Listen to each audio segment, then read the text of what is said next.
mwabo twashoboye kwigisha harimwo bakeya twashoboye kurongera ibibanza bashobora gukorana turabaha akazi. Hariho abashoboye kwiga baca barikorera utw'iwabo kandi intambwe ni nziza. Hariho n'abakiriko bariga. Ikindi naco n'abize bagikorera utwabo turabandanya dukorana kuko igifundi no guhanahana ubwenge. Haza ikibazo gishasha ko haza telefone nshasha, haza ikibazo gishasha tukabandanya dukominika mu buryo buhari bwabonetse amarezo sosiyo, tukabandanya dufashanya muri ibi na biriya. Frederic rero arashobora kuronka certificat yiwe, yarakurikiranye niveau A na B arazimara neza.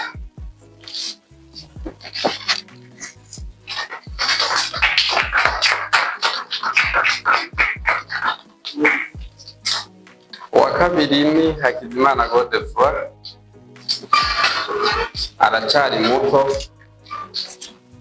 ariko nawe yarashoboye kubikurikirana inyuma y'amashuri yarangije kwiga, arashoboye kubikurikirana, arashobora kumetriza neza iyi niveau A na B.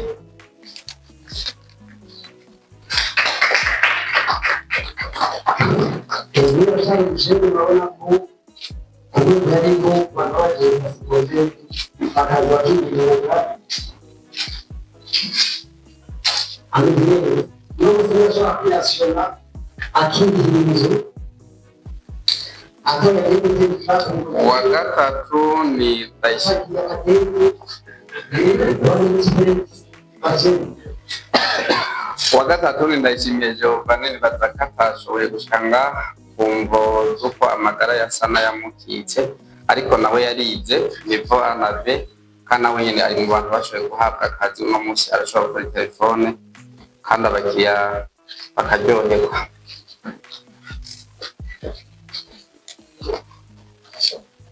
Uwa kane ni Ndacayisaba Janvier, nawe yarahejeje kuvuga mu mwanya uhetse, nawe yokwegera ngaha agatora agapapuro kazogira ico kamufasha muri kazoza.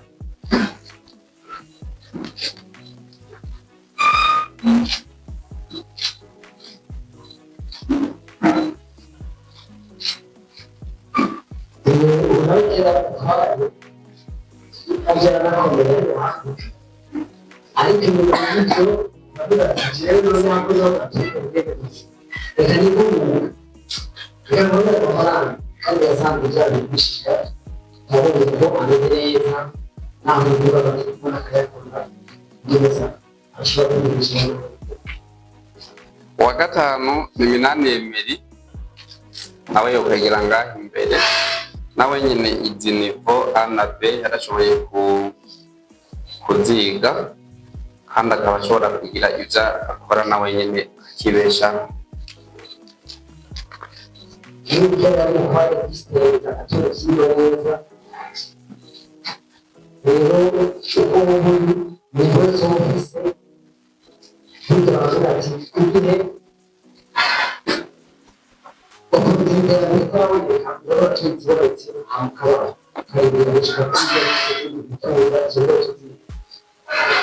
Uwa gatandatu ni Ndayishimiye ni Nshimirimana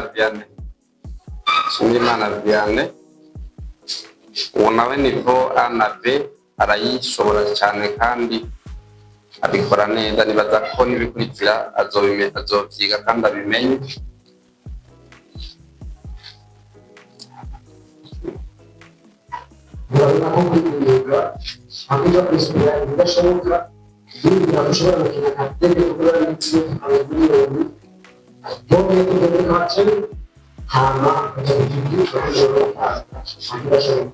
Uwindi mu twashoboye kwigisha tukanaha akazi ni Ndayishimiye Vianney, nawe yokwegera hano atora certificat yiwe.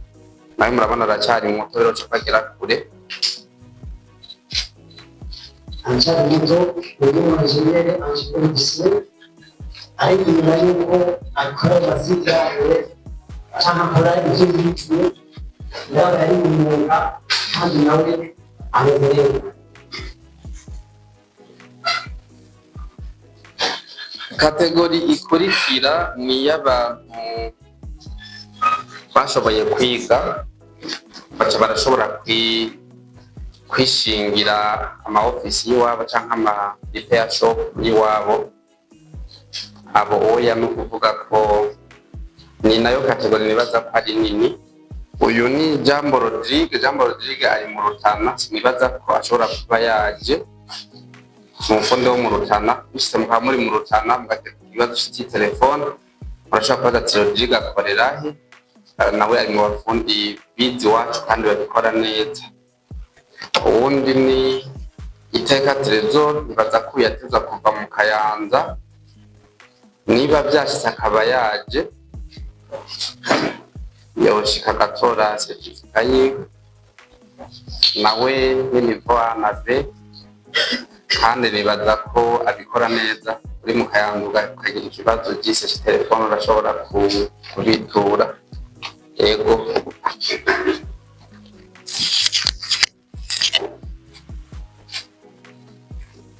Unaona nayo wakabidhi neza. Ana abada kusiti na kusaidia kusina na kusina ndani. Ndio sasa sasa hadi ukurikirana Ndayikeza Eric sinzi ko nawe yashoboye kuza. Nsubiye inyuma gato baraba abariko barakurikirana ivyigwa baraba 50 ko babandanya biga, ariko abashoboye kuronka bari mu 39. Eric nawe uyaja Vikovero Muyinga, bisi telefone hakupana utaraja ku mupaka uri kuragenda urashobora kuca gutwikora baguhuza nawe. Mbona ndiko hapo mshombi ashukuru na utahamu. Wari ku mupaka wore bari karafata urugendo arashobora kukontakta tukamuhuza nawe. Ubundi ni Ishemezwe Jean Chris ari Bujumbura, nibaza ko atashoboye kuboneka. Twavuze ko abafundi hari igihe mwo kimwe abakiriya bakuremeye wapanze gahunda igahinduka. Tumeze nk'abaganga barabizi ko bisaba gukora ijoro, barabizi ko bisaba kwitanga kubera telefone bikenewe ushaka kuma telefone y'umukiriya indwi yose kandi ayikoresha amafere yiwe menshi, bisaba ko witanga. Rero haraho bishugatanga habaye kwitanga. Hari n'abandi mu gatondo ko baraye barakora mugabo nabonye bashoboye gushika nuko bashitse bacerewe bamwe ariko bashoboye kugira. Ubundi ni Ndayihimbaze Saratier akorera mu Cibitoke i Buganda. Sinzi ko byakunze kwashika hamwe mutavyakuzenze ibibazo yitora mu nyuma. Urumva ko n'uruce tandukanye tw'igihugu kuba programa ya uyanyandika abwira ko merekedi bafise abakiriya benshi. Sinzi ko nizo zatumye adashobora kuboneka. Ubundi ni Manigabe Vasco Valence, sinzi ko yashoboye kuza. Valence ntakorera cyane ngaha, Valence akorera muri Kongo, umwanya muremure ni yabari.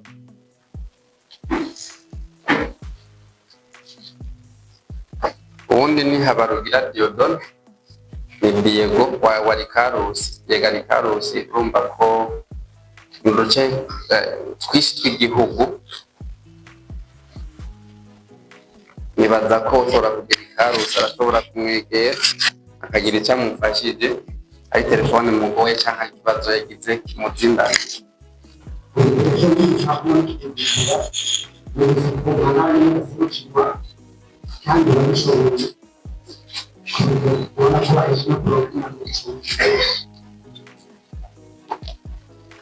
Ubundi ni Ndagijimana Isa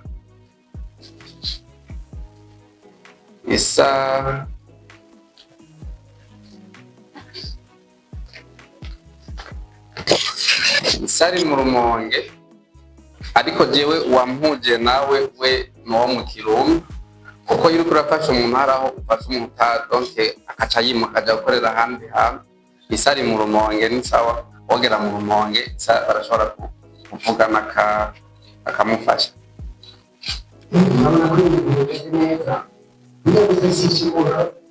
Kira ni Twagira Yezu Edi ntidakunda kwashika, ni imvukira y'Imuyinga ariko je twamenyanye amaze imyaka ishika 10 Kampala, asinza nakuye nimero yanje hamaraza hano ariga arasubira Kampala, ubarika akorera Kampala. Wogira ikibazo akadukontakta agize ikibazo cy'itelefone ari Kampala, warashobora kumufasha kugira ntahure n'umuntu atari wabo wari Kampala, ntiyashoboye kuboneka. Ukurikirane ndeho kubwayo Jeremy, sinzi ko nawe yashoboye kuboneka. Jeremy gusa akorera nawe nyine Ikobero, barashaka ko bakira prefera kurungika umuntu umwe. Nibaza ko certificate yiwe uwikobera adakushaza kugenda yiduganye.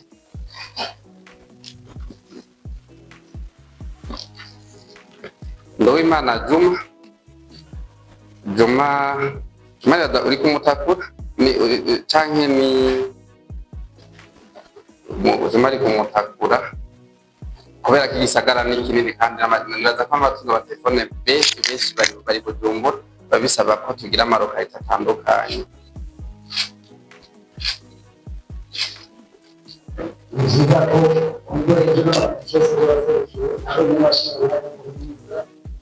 Ndayikengurukiye Dismas, nibaza ko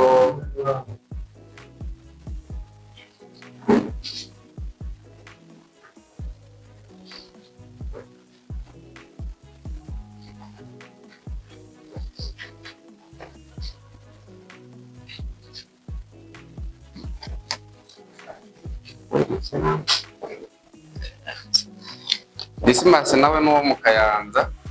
Dismas n'uwo mu Kayanza nzi ko yamanutse kubera ko hariho benshi umuntu yigisha bari ruguru bakaza ugasanga arakorera ino na ruguru birabaho, ndabafise bakorera ahantu habiri. Dismas ari mu Kayanza aho agapapuro yo gatora.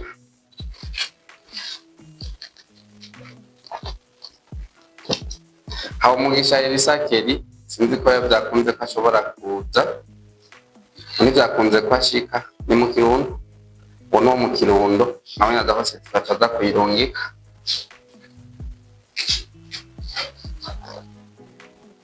Niyimbabazi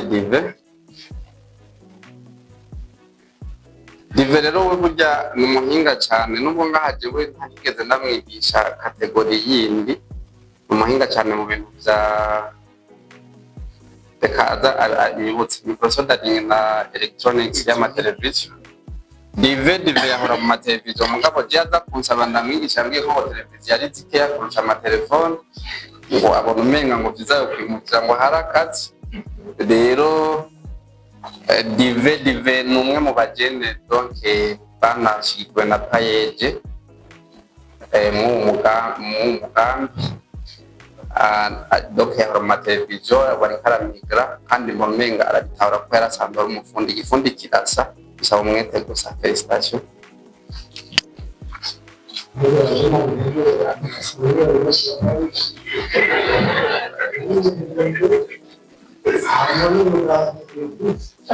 Ndayishemeza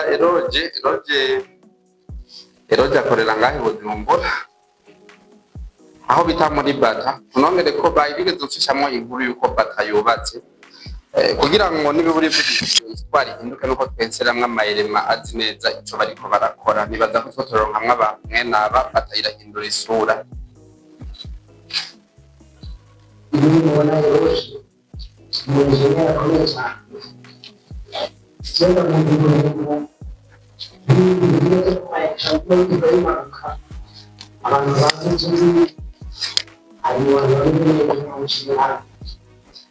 Ndiko navuga ijambo ry'icyongereza, navuze ko muri gahunda dufise gahunda yo kwigisha abantu bashika amajana afite gushika muri 2030 tukanabakurikirana tukabafasha ko benshi batinya kwinjiramo ngo bisaba umutahe munini, ariko bese ko umuntu aba akompaye. Umuntu dufise ngaha nashatse ko haboneka numwe mu bantu bakoresha ubwoko kumwe, yitwa Nshimirimana Aro. Uwo byoshikagira ikibazo ari Muramvya, telefone arashobora kumufasha nubwo atamufasha byinshi, ariko uwo numwe atashobora kunze ko haboneka. Yarafise umudamu yarafise rande ku uyu munsi, urumva ko acabaho, urumva famille kiza ari nka priority nzakunze ko haboneka. Ariko evenement izokurikirana ibaza ko tuzomanya kwitegura tunamushikana ngaha mu mubone afise ukuboko kumwe twavuze ko ata exception ibamwe, reko umuntu afite ibyo shaka muramuha ibyo ashobora akaba ari byo akora, ari umukobwa cyangwa ari umuntu afite donc ikibazo ku mubiri, muraraba ko ari ikintu ashobora gufasha hama nawe akaraba ko yibeshaho mw'iyi secteur. Ubu ntiyashoboye kuboneka, Nishimwe Parufe na wenyine ariko aranawe umurambe cyane mwa kano kazi, nawe nyene uwo yadoke urugero ariko aragira ko nawe ariko araforoma iyi nibaza ko ashobora kuba atagikora ari umwe. Ico kimwe n'abari bo mu Kayanza nibaza ko bariko baragira ama equipe.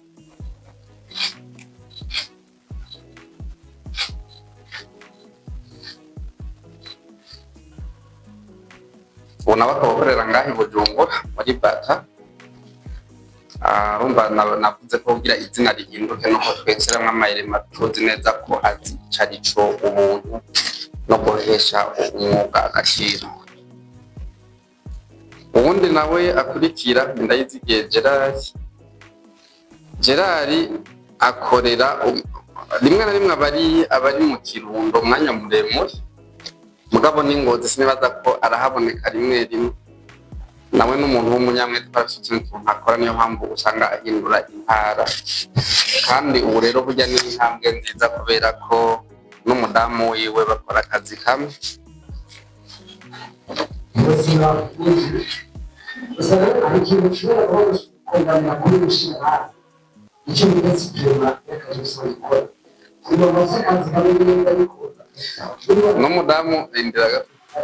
N'umudamu we ni wakurikira yitwa Karegwa Odile, niwe mukobwa umwe dufise mwa 39. Ubu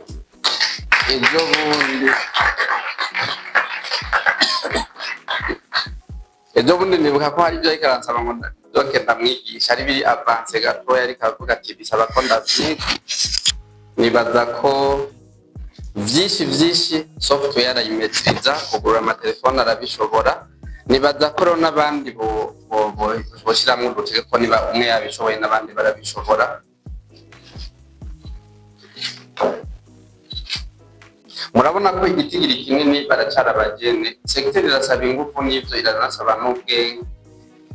Ubwise umuntu aba mu tako n'abakuze nta limiti birimo, ariko n'abakuze badakata kibazo kirekire gihari.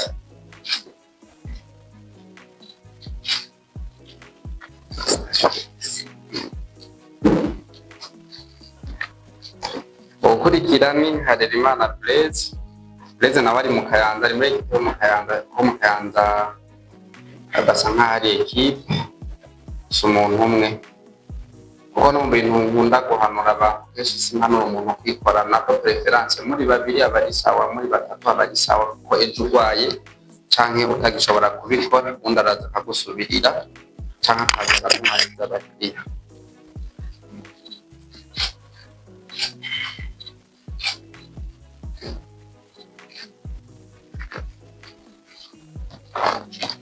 Ukurikira ni Niyongabo, sinzi ko ashoboye kuboneka.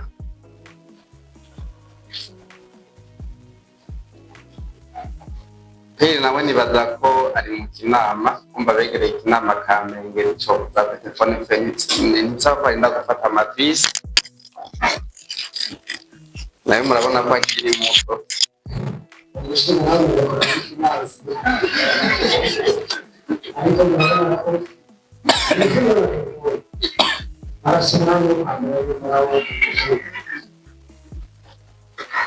Kandi wabona bane batakari mu bari baraye barakora,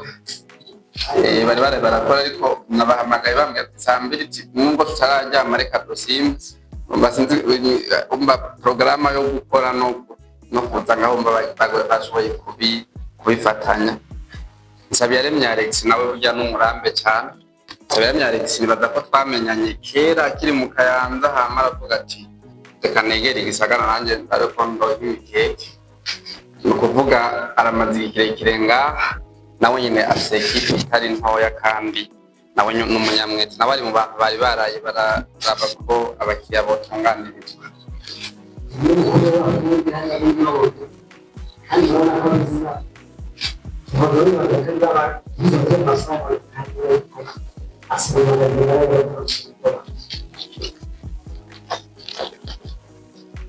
Hakizimana Methode sinzi ko yashoboye kuza.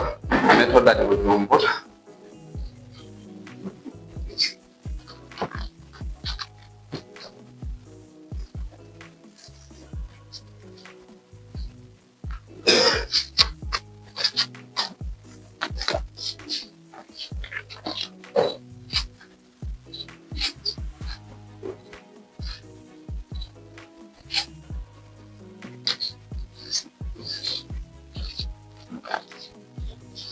Ukurikirana nimbo na Benjamin sinzi ko byakunze ko uyu munsi aboneka nawe nyine ari ngaho Bujumbura muri Noro wogira ikibazo yegereye hariya. Nibaza ko byoroshe ko ukuntu turiko turabavuga nabo kenshi ariko bagira umukiriya muri zone turimo bakaba baduhuza nawe direct.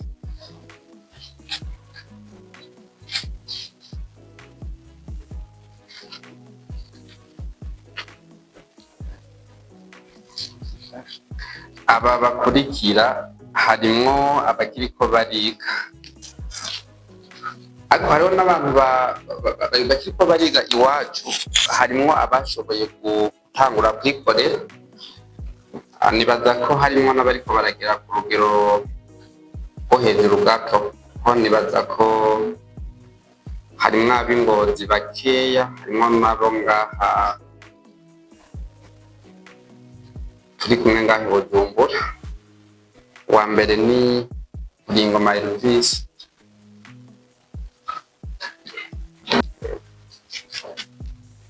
umushinga nawe kumva ko yahise kuzarisha kandi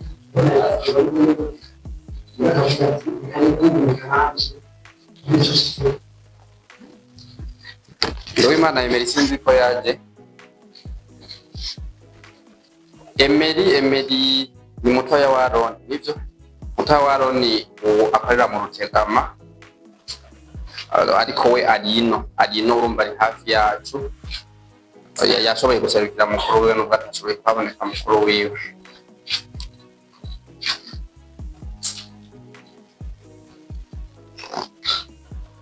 Uwundi nindi Kumana Bishari, we yitazira gisemu Kabezi canke Macha, urumva hamaze kuzamwo Kabezi.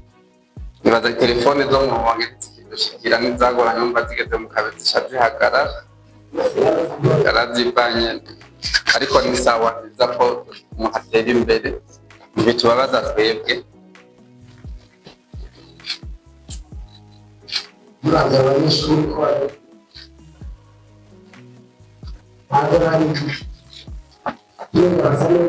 Chongera Saratire nawe ariko bari hafi yacu cyane ku buryo usanga keshi turafashanya cyane.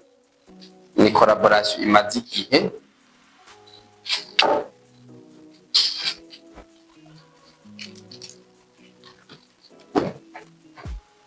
N'uwa nyuma mpereje ko ntibaze ngo na mugito wanyu kuko ngira zipanze ukunye.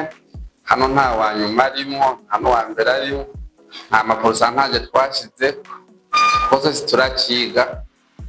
Jewe hanze ndacafitiwe ideni ko ari ivyigwa ntaraheraheza. Ndashobora kuja kuziga cyangwa ubundi muntu akinsonze kuko je ndiko ndashaje. Umumaze gufoma abantu bangana uko nibaza ko dufatanyije n'umushinga ariko je metiriza cyane bya software we hardware arayitahura rwose. Uni Ikuzimana Reperia akorana n'uwo Saratira Benga. Nibaza ko agace ko muri Noro bafatanije na Gerard rumba kazi bahora baduha kera bahora baduha karadukanura mugabo nabo agiye gushika bakarara bakanura kubera ko ibyo bababwiye ni mufere ko tubikora nsoka mamwe barabara ko kama tuturika makuri wo muri Noro hameze neza. urumva ko n'abandi bahari sinzi magato umushinga ayibuka tutavuga n'imodoka muri baheza n'abanyeshuri yo kuyakora cyose iyo yatorera urumva ko abantu bakoze kandi agaciro n'abayobozi ariko urumva ko iruhande y'icyo Imana irabaye bavuga ati gifite ambition niyo Rwanda wige ushobora kwishyura n'ahandi hantu cyangwa n'ubwo yabonye ko hariyo babiri. ndabona irambona rifata kiyaza rifata nawe banje kuduga imuhinga hama amaze ukwezi abatereka negeri kudumba niho mbona hama telefone menshi arongera aragaruka rero rikarafata stabilite ino nibaza ko pia nagumye nsubiramwo ni kimwe deke muri iyi cyo no kwita iyi industry igifundi hakirimwe abantu badasahura akaranga mutima k'umufundi bizotugora kugira bikunde ko ico kintu tugikuraho cyo kumufunda ari umuexpro umufunda tubahiriza ibi akaranga mutima k'igifundi nuko donke hazamwe abantu babitahura bazi ico bariko barakora ifatiyo zanga gatora sertifika ko ndabona kiyashika je bankorera endoscopy ya estoma nazize ideni ryo kwinjira mu mwuga umva stress narimwe yo ideni ivyankundiye ko iyo estoma ingirira ikigongo cyarangiye ndayikwaye urumva ko yitware ndende mugabo ubu ni sawa umeze neza.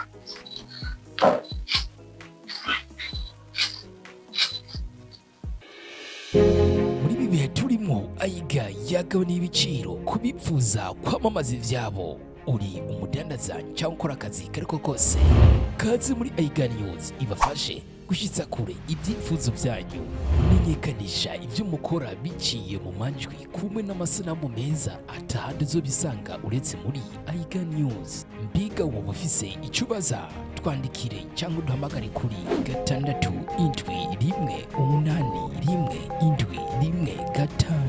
turaboneka no kuri Facebook, Instagram, YouTube ndetse n'izindi mbuga mu kwandika Aiga News. Ntucikwe n'amahirwe. Aiga News gituma ibintu byanyu bimenyekana isi yose.